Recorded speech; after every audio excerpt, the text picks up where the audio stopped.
Peluncur roket ganda TOS-2 Rusia menggempur posisi angkatan bersenjata Ukraina di Yevhenivka. Yevhenivka salah satu garis depan krusial Ukraina sebelum Pokros.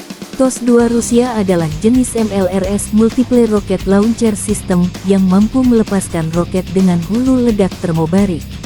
Berbeda dengan TOS-1 Buratino yang dipasang pada platform MBT Main Battle Tank T-72, maka TOS-2 dipasang pada platform truk sasis 3 gandar, Ural 63706012006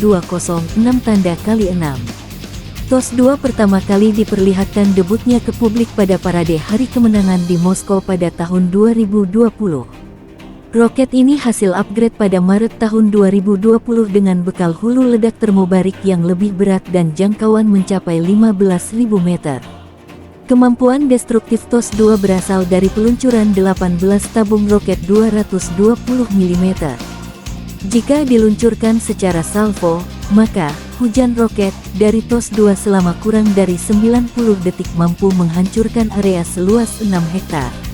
Efek termobarik terbukti sangat merusak, terutama di ruang tertutup seperti bunker atau lingkungan perkotaan, karena menghasilkan lebih banyak panas dan tekanan berlebih dibandingkan bahan peledak konvensional dengan menyalakan uap di dalam zona ledakan.